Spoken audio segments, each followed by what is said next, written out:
enjoy all the fruits that those labors deliver throughout the fellowship program. Okay, next slide. So a few what we call fast facts. Fellows need to have a bachelor's degree by September 1st of the fellowship year. So that would be September 1st of 2024. You need to have a conferred degree by a university. You need to be 20 years old by September 1st of the fellowship year. And you also have to show eligibility to work in the United States. We have had students who have participated in the DACA program before, and so that would be eligible. Fellows receive $32.53 per month. That's the gross amount. So net would be different as there are taxes and retirement and a few other things taken out. So be aware of that. Fellows participate in a regular graduate level seminar, and the programs pay for your 6 units of graduate credit.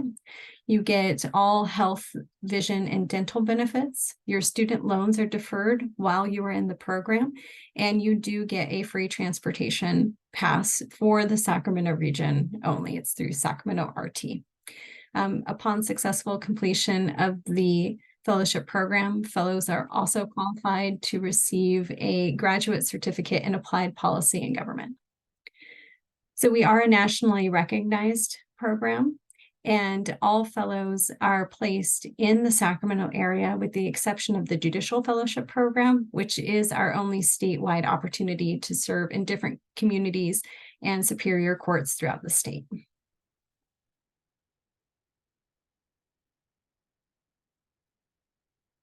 So really, anyone can apply for the Capital Fellows programs. You're welcome to apply to one or all 4. We look for fellows who are coming from all different walks of life, all different backgrounds, recent graduates, mid-career, Republicans, Democrats, no party affiliated. All that we ask is that you meet the minimum qualifications in order to be considered for the program. To give an idea of what our timeline looks like, applications for the fellowship programs are all open. Our deadline is December 4th, 2023 at 11:59 p.m. Pacific Standard Time. You will need to have hit submit on our application by that deadline.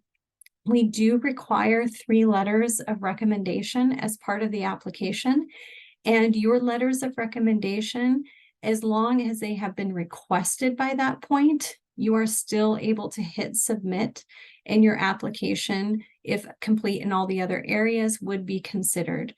Your recommenders do have an extra week in which to turn in their letter as part of your application. Additional information about that can be found on the application website and also in our FAQs online. The review period is then from December until late February. If invited to interview, interviews happen in late February and early March. Interviews typically happen online, but in some programs, in-person options will be available. Applicants are notified of acceptance status in late March, and then fellows begin the fellowship year. For the Judicial Fellows, it's in September. For the Executive, Assembly, and Senate Fellows, it's in October of 2024. Okay, next slide. All right, I'll turn it to Amber to share more about the Assembly Fellowship Program.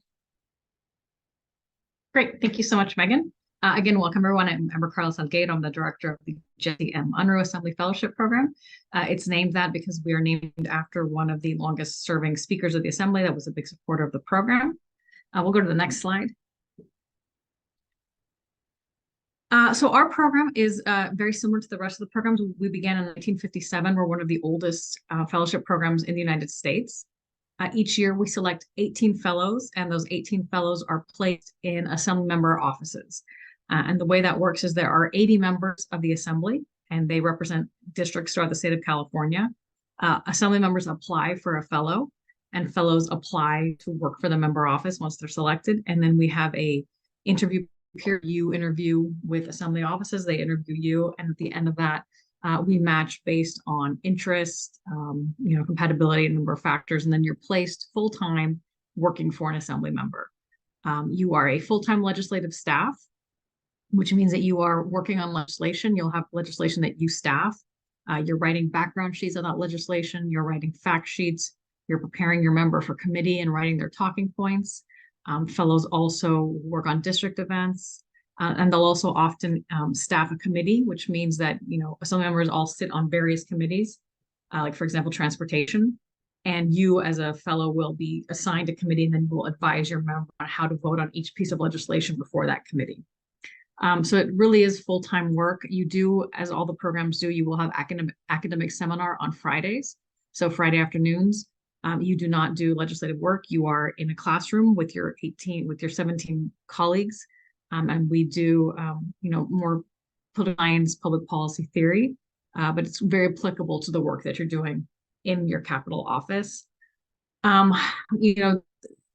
Fellows, we have a 6-week orientation period where you're learning legislative process and meeting with high-ranking members of the assembly. We also do have weekly brown bag lunches with your assembly members. So each week you'll have a brown bag lunch with a different assembly member where you can ask questions and basically get to know that person. And the entire time that you are a fellow, you do have a designated mentor in your office, and you also have your director, which would be me, guiding you through the process. So I think it's a good combination of academics, and it really is a full immersive full-time work experience. If you'd like to see more about us, you can follow us on Twitter. We're also on Instagram, and you can get an idea of some of the activities that we do. And then if there's another slide about the assembly, I'll keep talking. If not, I'll turn it over to my colleague. Yep, I'll turn it over to Jamie for the Senate. Thanks so much. Thank you, Amber, and welcome again to each and all of you. So the Senate Fellowship Program is very similar to the Assembly in terms of our branch, right? So we are in the legislative branch, so we legislate, so that there's clear differences between the other branches. But as far as program, we're very similar, if not exactly the same. There's a cultural difference in the Senate and the Assembly, and certain abilities that the Senate may have and that the Assembly may have that are uniquely different based on the houses, but the work is the same. 7 weeks at the start of the orientation. I provide just a snapshot into what is expected, but we go over process and procedure and policy and press and people. And when I bring fellows into these unique spaces or bring folks to us in orientation into the classroom environment, when we talk about, process and procedure, we may be meeting with people like the desk staff who facilitate process. They are nonpartisan desk staff members who oversee the integrity of the bill process. And so they may teach us and the fellows about how to process, record, validate, and notice all legislative business for the House. And so we get a real inside look in how the mechanics of the legislature functions. Policy, we'll bring in policymakers who will be able to share their process and teach you how they do the work that they do in the legislature, some of which will be research oriented, and some of it will be an understanding in the function of government and how to work with stakeholders in order to move the bill through the process from introduction through the committee process to the floor and to the governor. And so we walk you through that.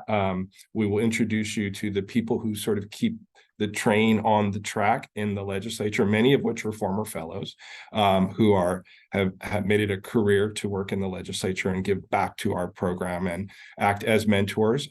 You'll be assigned in a member office after the interview process in December, and you will go from basic discovery to active participation in the bill process, and hopefully you'll get your bill introduced all the way to signature. And along the way, I'm there to support you throughout that process and guide you and increase programming as we need to throughout the year to make sure you're learning and growing and meeting folks and developing your network as well.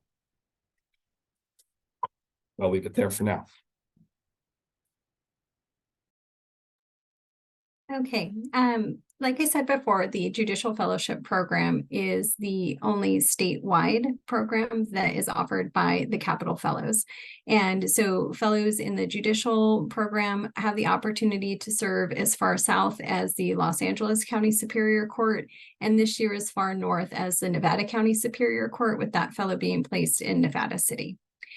The Judicial Fellows work in the area of court administration. Judicial Fellows do not work in a courtroom. They do not work on legal issues. They do not work for a judge. What they do is they work on all the policy elements associated with running a court. So, for example, Judicial Fellows will work on researching how to implement a collaborative court, or how to create a language access program, or how to extend services to a community. Judicial Fellows contribute directly to the judicial branch mission of access to justice for all. Judicial Fellows work 40 hours a week in placement, so they're working in a Superior Court or Judicial Council office. They do a monthly academic seminar that's combined with a field seminar, which is a fancy word for field trip, where we go learn about the different courts and different programs, and we do observations. We get to speak with different high-level folks in the judicial branch and learn more about how the courts are creating those avenues for access for Californians. Judicial Fellows complete a fellowship project. A fellowship project is kind of like a real world problem in your placement court or office that a fellow seeks to address. It has a hard deliverable at the end. So it is something that you do. It is something that you give back to the court and the community that you're serving.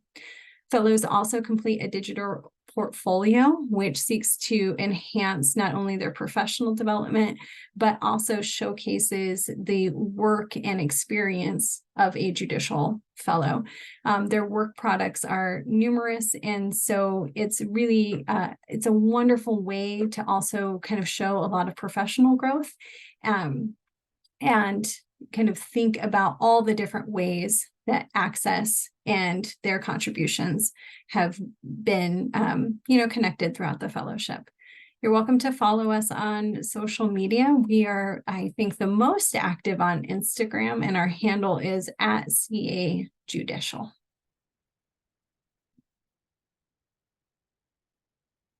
I will also talk about the Executive Fellowship Program, since I am serving as the interim director for that program as well. Executive Fellows serve in the Sacramento area and work within the executive branch for different agencies and departments. We have 18 fellows who are selected every year, and there's a variety of work that a fellow can do in the executive branch as part of the Executive Fellowship Program. They may work on transportation issues, they may work on policy and research issues, they could work for the Student Aid Commission, they could work for high-speed rail doing communications. So the amount and the variety that the executive branch offers is, really pretty incredible. Like the Assembly and the Senate programs, Executive Fellows participate in weekly graduate seminars. Again, a wonderful way to connect to their cohort and to their content of public administration. And it's truly, all of the Capital Fellow programs are really career builders. This is not a gap year program. This is a way for a person to break into public service and state government and really establish a great stepping stone to a wonderful career.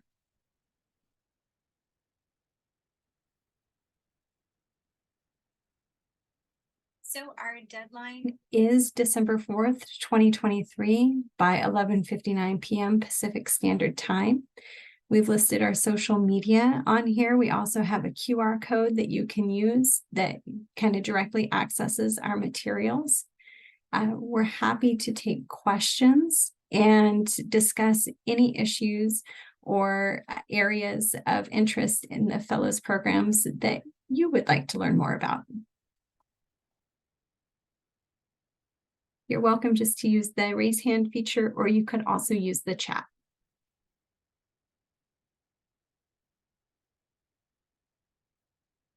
Okay, I see Kit.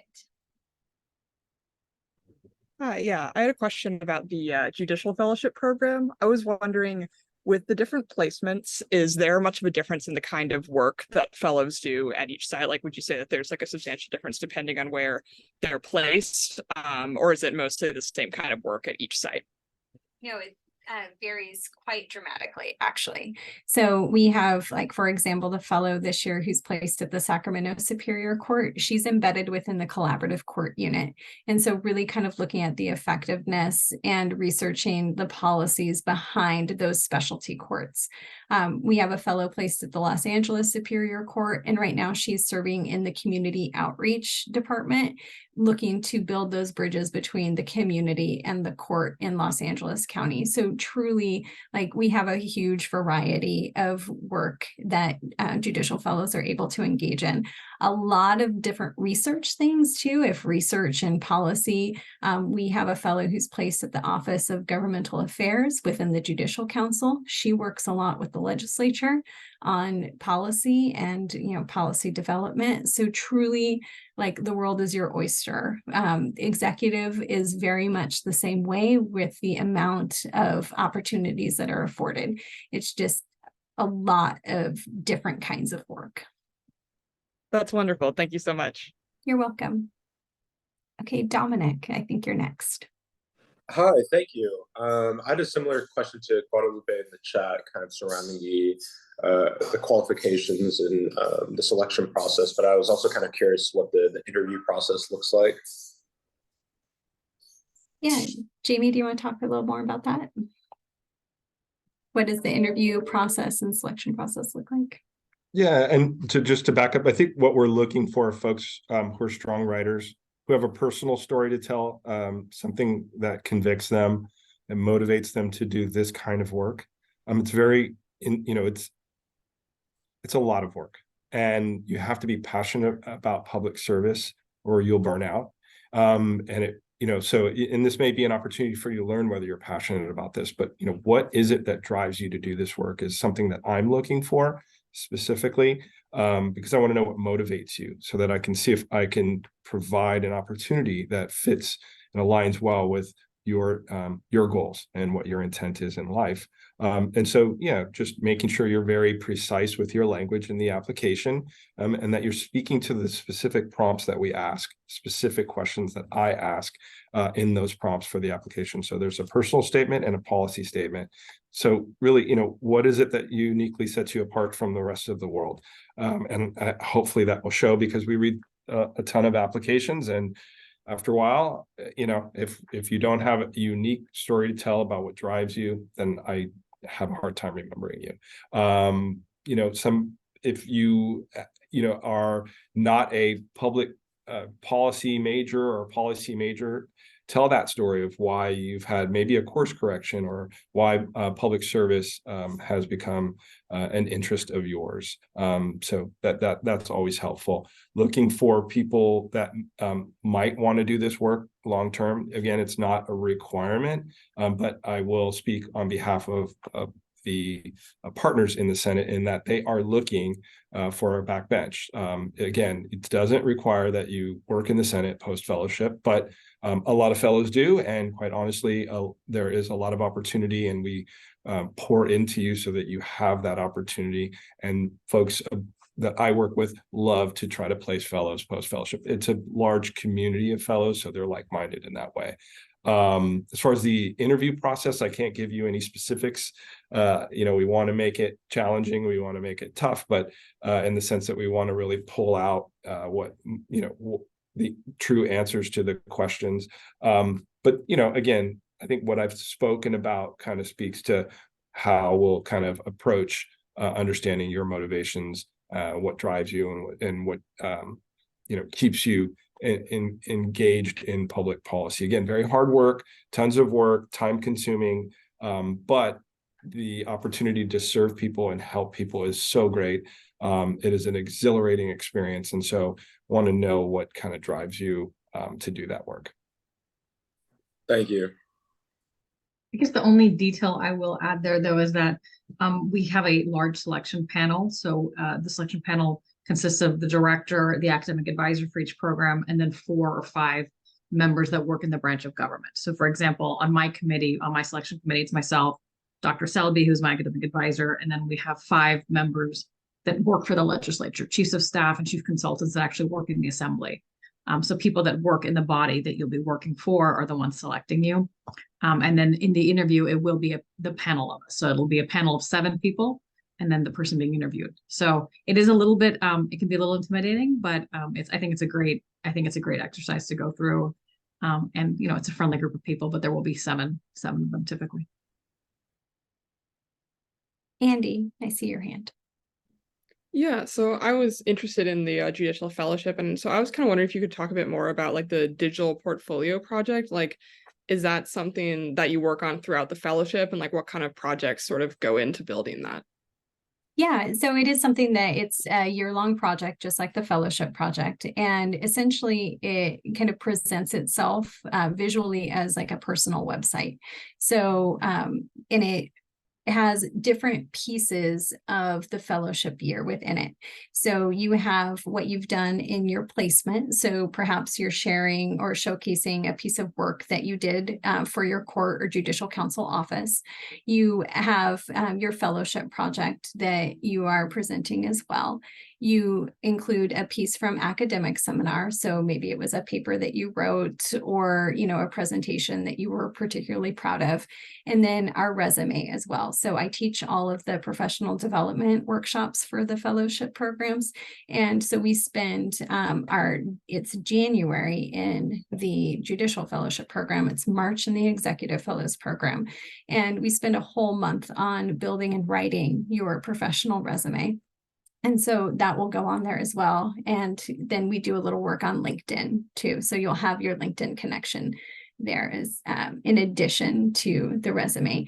And so it's really kind of like a portfolio, like, similar to like an art student would have, kind of showing like, these are all the beautiful things I did in the fellowship. And so you can carry that on just with yourself or for a future employer. And we do it in conjunction with your placement too. So everything gets signed off on. Like I approve, like, oh yeah, that's a good one. Your placement says, yes, like you can share that publicly. And then we kind of roll through the process together. Does that answer the question? Yeah, definitely. Thank you so much. You're welcome. I also saw a question come through in the chat. How are fellows placed in different offices in the executive program? Can you give examples of the types of offices and roles that past fellows have been placed in? Sure. So fellows during orientation, so every program has their orientation. Judicial fellows are offered a package deal. So we will talk about placement during the interview. With executive and assembly and senate, it's different. With the executive fellows, you will interview with different potential placement offices during orientation. And then we work to pair you with an office and a mentor, and you will spend the 10.5 months within that office. Jamie and Amber, I can turn it to you to share a little bit more about your placement process too.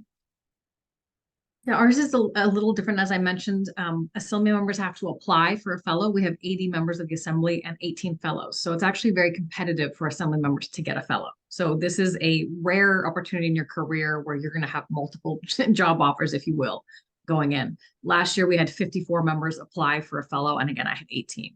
So you really get a chance to, to work for a member that represents either a district that you're interested in or a policy area that you're interested in. But ultimately the director does place. So it's almost like med school matching where the member matches you. I'm sorry, the member ranks the fellow ranks the member, and then I look for a match. It's not necessarily just based on preference though. It's also based on fit, on culture, on policy interest, on just, the makeup of the office. So we do put a lot of factors go into the placement process, but it is a unique experience, as I mentioned, in that you are kind of proactively deciding where you want to interview. And then you get, there's really not another time in your life where you'll get to say, I interviewed with 15 assembly members, and let me pick which one I want to work for. It's a unique experience. And so I think it's a good experience. And to give some examples, the second part of your question is what are examples of the different types of offices? This past year, we had the California Office of Emergency Services. We had the Office of Policy and Research. We had California High Speed Rail. We had the Delta Stewardship Council. We had the California Department of Toxic Substances Control. So when I say that there's a variety, I am truly not overstating that fact. There is something for everyone.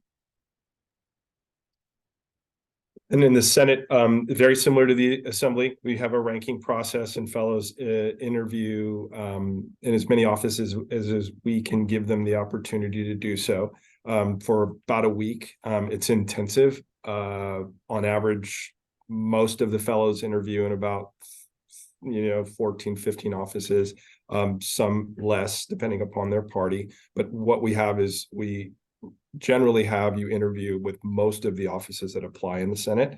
I would say the greatest takeaway, just to give you some insight from all of that, is fellows learn it's not just the member that they're working with, it's the rest of the team. And so, you'll find that there is quite a lot of support in member offices for the fellowship in terms of mentorship, and they'll uncover that by meeting with the entire staff in each interview, generally speaking, or most of the staff. Sometimes a member may poke in over Zoom and listen in and ask questions as well during that process, but mostly it's the staff. And so again, the takeaway for most fellows after that is, wow, it's not just the member that I want to work for and that I'm aligned with. It's now I've learned about all of these awesome people in each of the offices that I could see myself working alongside, and that would support me in my leadership journey. So it's it's very helpful to go through this process. It's life-changing to interview that many times. You become quite good at interviewing after this experience. And most of it is just getting to know what each office, how it runs, what the culture, what the mission of each office is like. We have 18 fellows in our program, and while generally the program is the same across the board in terms of what the takeaway is, your experience in each of those offices will be slightly different based upon what the personalities are like and what the leadership opportunities are like in each office. And so you'll have a real good sense of where you would want to work. You rank that experience, they rank that experience, and we try to make those exact ties and connections based on the ranking. But of course, if it's not as clear as it may be in most cases, I'll have to sort of utilize my background and experience and understanding of each office and place you based on what I know would work, based on how I've gotten to know you, what your passions and convictions are, and skills, hard skills, soft skills, and what offices are looking for. So that's it. Any other questions from the group? Okay. To kind of summarize, oh, I see one from Guadalupe. Do fellows work in person, or is there hybrid remote work as well? Are the hours mostly 8 to 5? So in judicial, hours are 8 to 5.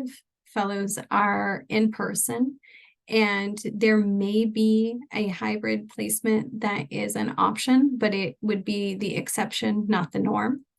In executive, fellows have mostly hybrid schedules, so they are working some in person and some remote. Amber, Jamie? I would say in the legislature, it's going to be primarily in person, like 95% of the time.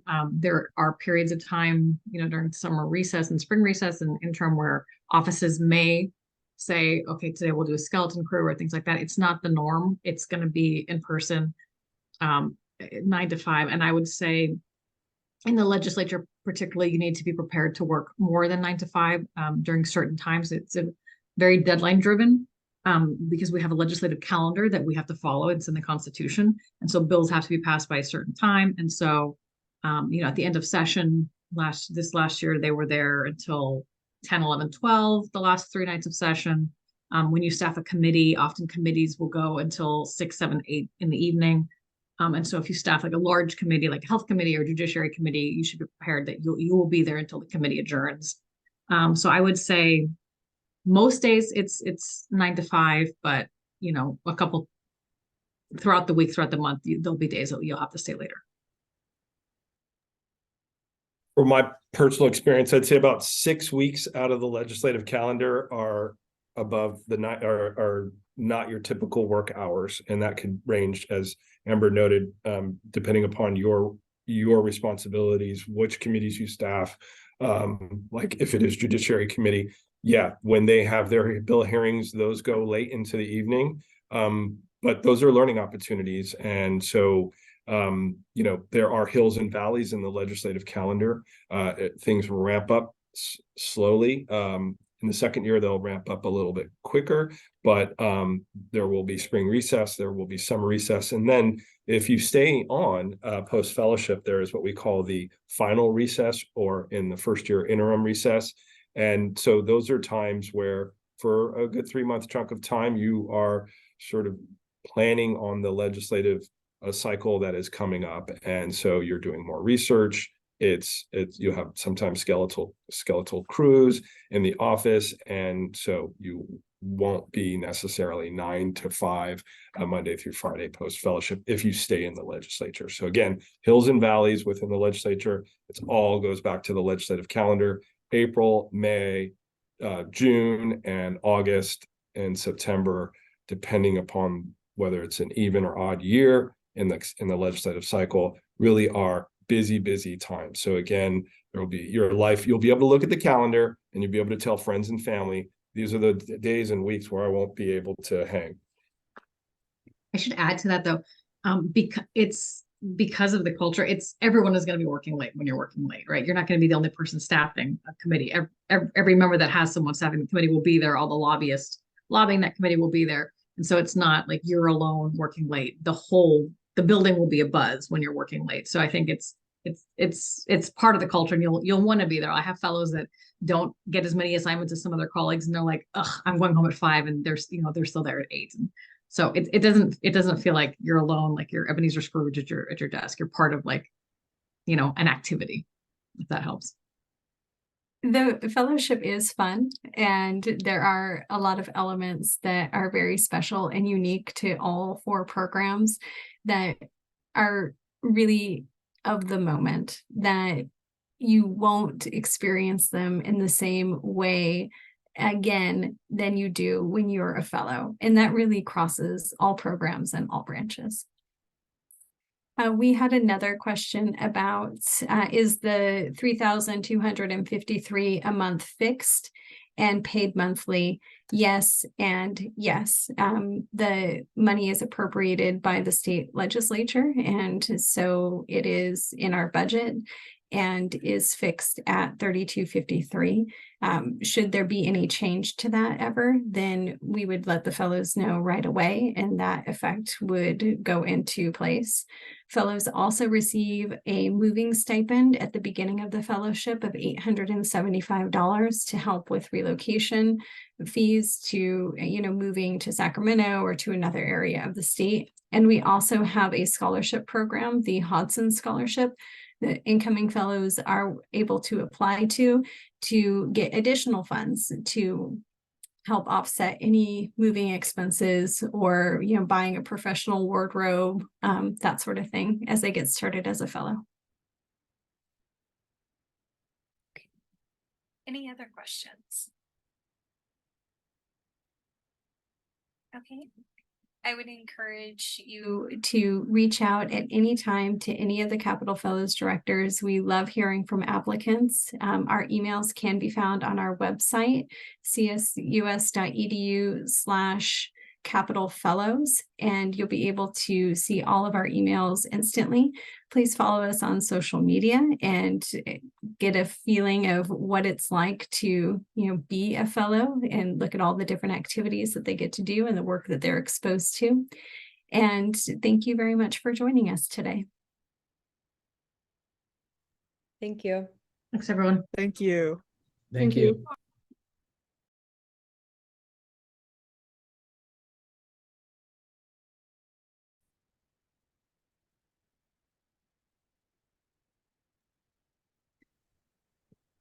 That's good, right?